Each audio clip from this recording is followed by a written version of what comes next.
Is the best revenge against a cheating husband and his mistress.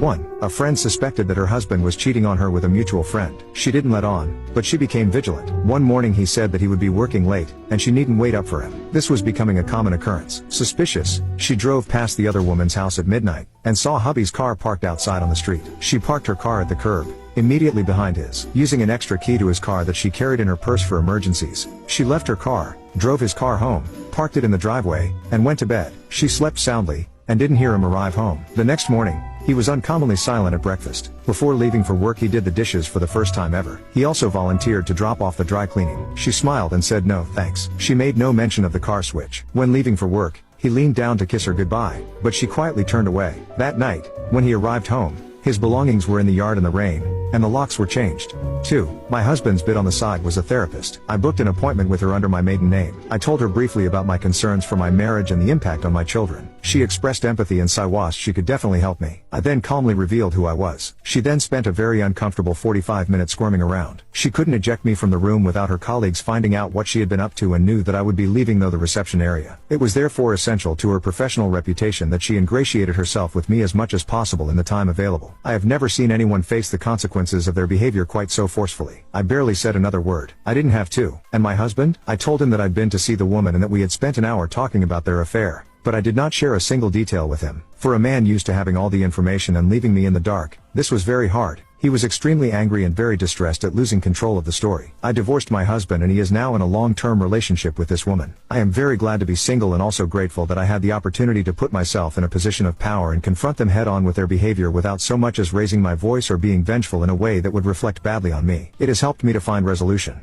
3. This is coming from a husband whose wife cheated, but I guess it still counts. We had been married for 7 years, child-free by choice. We had been together for 12 years until I discovered her affair. I found out after a friend of ours told me. She had pictures of them kissing. It was agonizing, as expected. I had always thought that I would just leave if I would be cheated on. But feelings don't have a switch. They just don't go off when you want. After I caught her, she admitted to it, blamed it on our waning passion and demanded a divorce. At the very least, she had the dignity to not ask for anything that I had earned even though she did not work while we were married. She moved in with him after I found out. It was horrible. She was out there, enjoying newfound passion, traveling and having fun, while I was left picking up the pieces of my life. They went to Cabo, acted like teenagers and whatnot. She did regret what she did to me, and she made that very clear. She still texted me during important events, thwarting my attempts at moving on. She said she still loved me, just not romantically. Looking back, I should have cut all contact, but I couldn't. She was the only constant in my life. It took me a year to realize this, but I got into therapy and went no contact from her. I have healed, I guess. But